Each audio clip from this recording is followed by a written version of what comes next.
नमस्कार, फाइटर समाचार में आपका स्वागत है। पेश है आज 21 मई दोपहर 3 बजे राजस्थान की खास खबरें।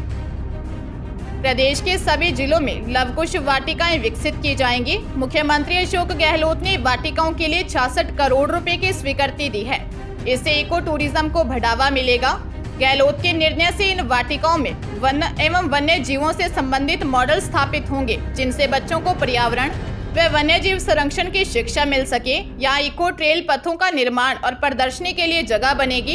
इन वाटिकाओं का उद्देश्य पर्यावरण संरक्षण के प्रति आमजन को शिक्षित एवं जागरूक करना है। उल्लेखनीय है कि मुख्यमंत्री द्वारा वर्ष 2023-24 के बजट में प्रत्येक जिले में एक अतिरिक्त वाटिका विकसित करने की घोषणा की गई थी। कर्नाटक में सिद्धारमैया मुख्यमंत्री तो DK Shivakumar deputy CM पद की शपथ ली। इसके अलावा 8 विधायकों को राज्यपाल ने कैबिनेट मंत्री की शपथ दिलवाई। 13 मई को कर्नाटक विधानसभा चुनाव के नतीजे सामने आए थे। कांग्रेस ने 135 सीटों, बीजेपी ने 66 सीटों और जेडीएस ने 19 सीटों पर जीत हासिल की है। कांग्रेस में सीएम पद की दावेदारी को लेकर सिद्धारमैया और डीके शिव कुमार के बीच कई दिन तक गतिरोध जारी रहा था। हालांकि कई दिनों तक चली बैठक और आलाकमान की समझाइश के बाद दोनों नेताओं में सहमति बन सकी। शपथ ग्रहण के बाद कांग्रेस नेता राहुल गांधी ने लोगों को संबोधित किया।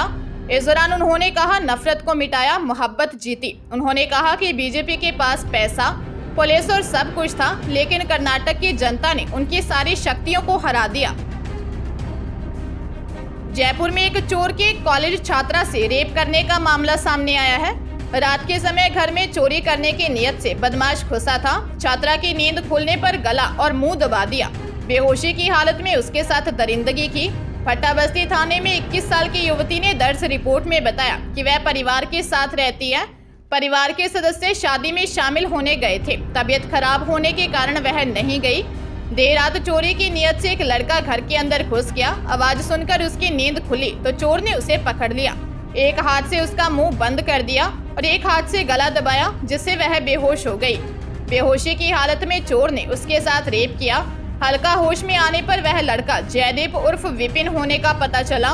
2-3 बार दरिंदगी का शिकार बनाकर भाग गया। पुलिस ने पीड़िता का मेडिकल करवाया है। मामले की जांच की जा रही है। माध्यमिक शिक्षा बोर्ड राजस्थान की ओर से जारी किए गए 12वीं साइंस व कॉमर्स के रिजल्ट से असंतुष्ट स्टूडेंट्स के लिए जरूरी खबर है।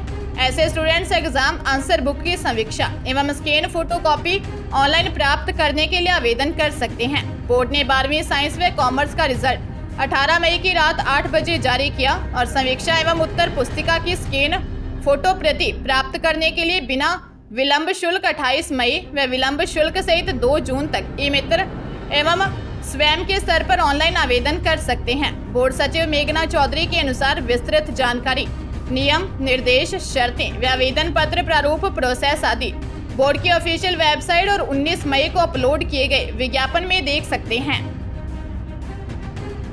श्रीगंगानगर जिले में तेज गति से आई बोलेरो गाड़ी ने बाइक को टक्कर मार दी, जिससे बाइक पर सवार व्यक्ति गंभीर रूप से घायल हो गया। उसको अस्पताल ले जाया गया, जहां इलाज के दौरान उसकी मौत हो गई। हादसा गड़साना थाना क्षेत्र में हुआ। पुलिस से मिली जानकारी के अनुसार गांव 18B निवासी प्रवीण पारिक बाइक पर सवार होकर अपने काम से जा रहा था। जैसे वह 23A के पास पहुंचा, तभी सामने से तेज गति से आए बोलेरो ने बाइक को टक्कर मार दी, जिससे बाइक सवार प्रवीण पारिक घायल हो गया। उसे अनूपगढ़ के अस्पताल पहुंचाया, जहां इलाज के दौरान उसकी मौत हो गई। मृतक ग्राम विकास अधिकारी था। उसके 2 पुत्र हैं। दोनों पुत्र व उसकी पत्नी जयपुर में हैं, जिनको हादसे की जानकारी दे दी गई है। पाली जिले में दर्दनाक हादसा हुआ। बीच रास्ते में गाड़ी खराब होने पर ड्राइवर ने सड़क किनारे टैंकर खड़ा कर दिया। ट्रक का खलासी डीजल पाइप ठीक कर रहा था।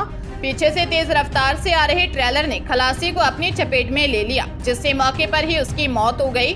हादसे में एक व्यक्ति घायल हो गया। हादसा पाली जिले के गुडा एंदला थाना क्षेत्र में हाईवे किनारे स्थित डिंगाई गांव के निकट हुआ। टैंकर का डीजल पाइप खराब होने पर खलासी सड़क किनारे गाड़ी खड़ी कर उसे ठीक कर रहा था। इसी दौरान पीछे से तेज रफ्तार से आ रहे ट्रेलर ने उसे चपेट में ले लिया। हादसे में अलवर जिले के जौनखेड़ा लक्ष्मणगढ़ निवासी 19 साल के खलासी सबील खान की मौत हो गई। पुलिस मामले की जांच कर रही है। बैंकिंग क्षेत्र में सरकारी नौकरी की तैयारी कर रहे युवाओं के लिए बेहतरीन मौका है। स्टेट बैंक ऑफ इंडिया ने स्पेशलिस्ट कैडर ऑफिसर के पदों पर भर्ती निकाली है। इसमें शामिल होने के लिए ग्रेजुएट उम्मीदवार SBI बैंक की ऑफिशियल वेबसाइट sbi.co.in पर जाकर 5 जून तक ऑनलाइन अप्लाई कर सकते हैं। इसके बाद डॉक्यूमेंट वेरिफिकेशन के बाद उम्मीदवार को इंटरव्यू राउंड के लिए बुलाया जाएगा, जहां सिलेक्ट होने पर उसे मेरिट के आधार पर पोस्टिंग दी जाएगी। उम्मीदवारों का सिलेक्शन डॉक्यूमेंट वेरिफिकेशन के बाद इंटरव्यू के आधार पर किया जाएगा।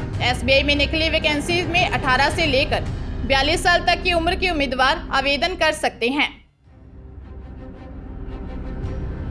जोधपुर के प्रतापनगर स्थित कमला नेहरू नगर प्रथम विस्तार में एक सूने मकान से चोर दिन दिहाड़े करीब 10 लाख कीमत के जेवर और 10,000 की नकदी चुरा ले गए। घर के सामने लगे CCTV कैमरों के फुटेज में नकबजन नजर आई। पुलिस ने बताया कि कमला नेहरू नगर प्रथम विस्तार निवासी शोभा हर्ष ने दर्ज मामले में बताया कि उनके घर के ताले तोड़कर घुसे बदमाशों ने 5 तोला सोने के 4 कड़े, कानों की 12 ग्राम टोप्स जोड़ी, चांदी के आधा किलो वजनी बर्तन, चांदी की लक्ष्मी गणेश की मूर्तियां व 50 से 75 सिक्कों के साथ 10,000 की नकदी चोरी कर ले गए। CCTV फुटेज में पता लगा कि बदमाश 10 मिनट में ही चोरी करके भाग गए। पुलिस फुटेज के आधार पर चोरों की पहचान करने में जुटी है।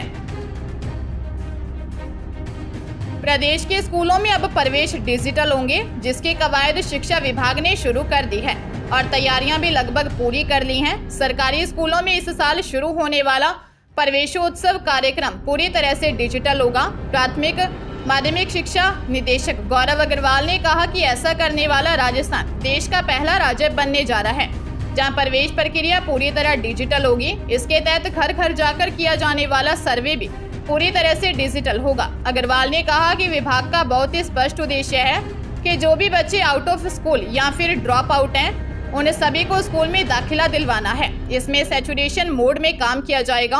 पिछली बार जिन PEO ने उदासीनता बरती थी, उन्हें नोटिस जारी किया गया है। विभागीय कार्रवाई भी अमल में लाई जाएगी। जालोर जिले के संचोर के अग्गार गांव में घर में सो रहे व्यक्ति पर बदमाशों ने धारदार हथियार से हमला कर दिया।